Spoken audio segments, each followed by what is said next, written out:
Hey friends, welcome to day 0 of the Easter Stitch Along. Today I'm going to be talking about how to prepare your hoop and how to trace your pattern so that we can start stitching tomorrow. The most important things for you to have today is your fabric, your tracing pin, whatever you decide to use. I'm using a Pilot friction pin, your hoop, you want your actual pattern. And I will, when you print this out, if you bought the PDF and you have to print this out, or if you already have it in the kit, you're set. You will want to make sure you have one of these. It'll just be an easy reference for you whenever you're stitching on the later days. So you want to have these things out, and you want either a light table or you want to use your window, an iPad, something that when you trace your pattern, you're going to be able to see the pattern through the fabric. So let's start by preparing our fabric. If you have the kit, this is what your fabric is going to look like. 2 circles rolled up. If you have a piece that has a seam in it, no big deal. You could iron it if you want. I'm not going to iron mine because it's just not necessary. You have 2 pieces of fabric. So you have, in the kit at least, you have the Kona fabric, and then you have your thinner cotton, which is going to help just add some thickness when we're stitching and help prevent slippage in your hoop. It's going to prevent you seeing a lot of stitches from behind, and it's something I like to do. Not everyone likes to do it, and that is fine if you don't want to, but it's just my preference for stitching. So right now all you need is your Kona fabric. Move some things all the way. You're going to loosen your hoop at the top. Take the 2 parts, put the inside hoop underneath and center it as well as you can. And then you're going to put your top piece right back. Now you're going to tighten it a little bit, not too much, just a little bit. And you're going to slowly work your way around the edges, pulling your fabric so you can get your fabric nice and tight. I do like to pull evenly all the way across so that you don't have uneven fabric. If you look really close, you can't see in the video, but if you look really close, you can see the seam is not the right word. The weave, there you go, the weave of the fabric. And if you see your weave kind of like going all funny, weaving, then it's not going the right way, and it could cause problems for you later. So that's why I try to pull evenly all the way around. So once you've done that, you can tighten at the top again, and then you can check and see if there's any more leeway for you to tighten even more. So tighten, tighten, tighten. And now you want your nut here to be all the way tight as possible. When you hit it, it should sound like a drum. Okay. Next, you're going to get your pattern and you're going to turn it around and face it flat down. Yes, it seems funny. You think, but isn't it going to be backwards? Isn't it? No, just trust the process. It is going to be just fine. Okay, now you're going to want to tape your pattern onto your hoop. I suggest using normal tape, not double-sided tape, but I have a daughter who thinks tape is the best thing in the world, and she treats it as such. So as of right now, I'm just going to use double tape for my regular tape. So you're going to tape wherever you can. You can do just top and bottom, or if you want to do all 4 sides, you can do that. Now at this point, when you turn around, you can pretty much see your pattern all the way. You could probably trace it just like this if you have good enough eyes. Not to make fun of anyone who doesn't have great eyesight, but you could probably trace this just fine at this point. Now, if you have a light table, which I have over here, and well, I'll show you in a second, you can use that. You could also put this up against a window, and you'd see it even better. You could also use your iPad as a light table, just kind of lock a bright light on it, and then you can trace on top of it. Not my preferred method. I really like the light table, but use what you have. Now, when you see your pattern in here, you do want to make sure it's decently centered. I think mine might be a little too high over here. We will be taking this fabric back out in a second and readjusting it, but because my fabric is so well centered in the hoop, I don't want to have to lose some fabric on the side when it's time to stitch. So I'm going to take this off just a little bit. I'm going to look from this side so I can kind of see where it's at. Readjust.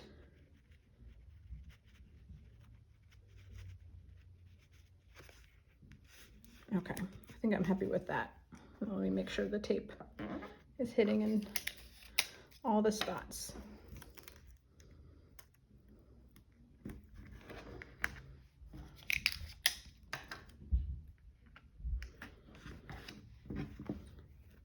Okay, so I'm happy with that. So I'm gonna bring my light table over here, put my hoop down. Now, it's probably gonna be hard for me. Oh, no, not so much. I was gonna say it's gonna be hard for me to move my hoop because of my double-sided tape, but it's not too bad. I'm gonna turn my light table on, and now I can see my pattern a little bit better.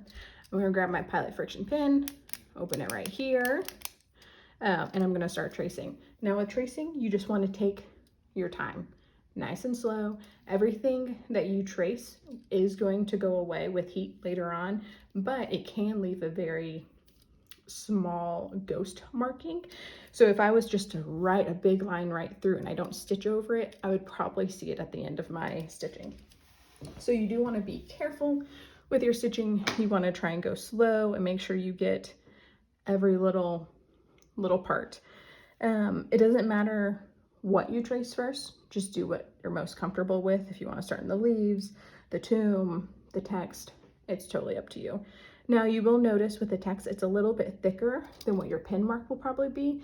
Don't feel like you have to make it thicker because we're only doing one single stitch like line on all the text down there. So you're not going to have to come in and do a second layer. That might not make sense right now. Don't worry about it. And with your tomb circle right here, you don't have to fill it in like it is in this image. So you can just do the outline. Okay, so I'm gonna start tracing. I'll probably no, that's not the right word. Speed this up so you don't have to watch the whole thing because there's not much to watch other than me tracing. So here we go. So again, take your time, be slow, trace, and just, be patient with yourself.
Okay, so I've finished tracing, and before I take the pattern off the back of my hoop, I'm going to want to either turn my light box off, turn the iPad off, step away from the window, and just kind of look and see. That light went down very slowly. If there's anything that you missed before you remove the pattern, that way you can say, oh, I forgot the I and is, the I and risen. Let me put it right where it's supposed to go before I take the piece of paper away. So it looks like I have everything. So I can take my pattern off, put it aside. You might want to hold on to that because sometimes it's a nice reference whenever you're stitching, so that if you're like, wait a minute, that kind of looks funny the way I traced it. Is that really what it's supposed to look like? That tends to happen more with text than anything else. And you'll of course want to save it if you decide to do multiple patterns. So now we are going to take our fabric out of the hoop again. Loosen the nut at the top. Might take a little elbow grease. Turn your fabric over, and now we want to grab our thin, light cotton. People are sometimes confused by what I mean. I'm truly just saying the most inexpensive, thin, nothing too thick, 100% cotton. Just look for the cheapest thing.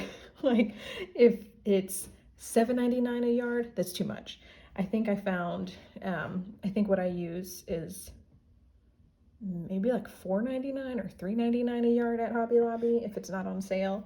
So just looking for something cheap. That's it. It's just to help our hoop or our fabric not to slide around in our hoop, and to just help create a little bit of thickness when stitching. So you want to make sure this is nice and centered. And then you're going to put your other fabric on top, and you can kind of see where the lines were, so you can kind of, if you had put it in there perfectly centered in the first place, you can try and find your same spot again. And now it does not have to be perfect in your hoop. If it's a little wacky, you can always remove it later, but I will say it will help you later at the very end if this is already perfectly centered and you don't have to take it out of the hoop again. So take your time. It tends to, when you put the top portion of the hoop, it tends to slide up a little bit, so you might have to leave a little bit of extra room on the bottom so that when you go to put this on, it pulls it up.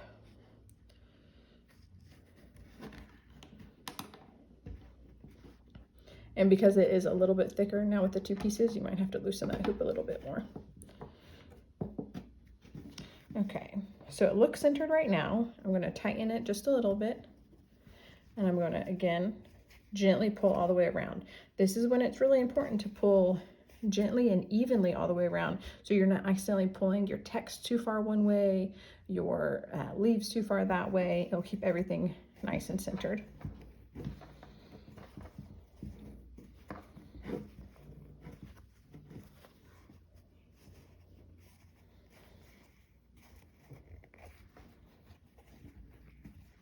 When you feel like you have it nice and tight, you can tighten it again at the top just a little bit and then go around again.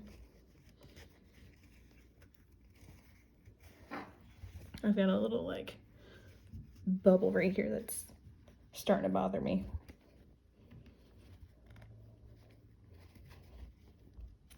And if you feel like you have pulled it too much on one side, just take it out and redo it. It's easier to do that than it is to attempt to keep pulling it into the right direction. And you do want to make sure that you're pulling both pieces of fabric now that you have both in there. So look and see how mine hasn't been pulled enough over here. So I'm actually, I feel like that was my problem that's causing that bump up there. I'm going to take it out. Sometimes it happens. I'm going to take it out and try it again.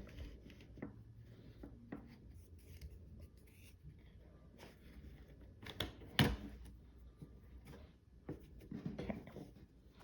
Now I feel like it's too hot. There's no point in rushing. Take your time.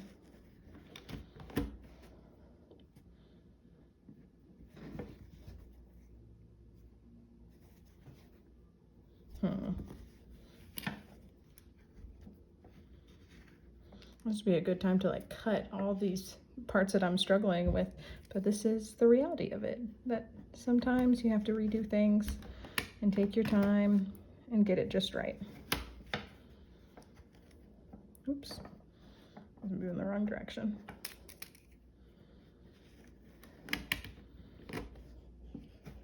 Okay, I think we got it. I'm going to take this away from the screen for a second because I prefer to hold this kind of against my chest when I pull my fabric all the way around.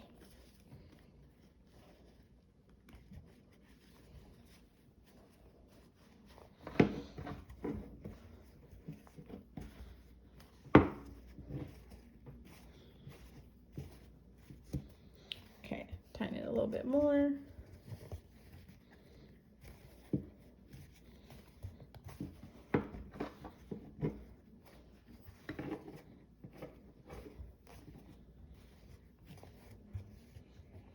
Okay, make sure you have it all the way tight at the very end, and then again hit it. If it sounds like a drum, you are good. And you want to make sure you're keeping this tight throughout your stitching. If for some reason it's starting to get really loose, you need to either take it out if it's getting really loose, take it out and re-stretch it and put it around.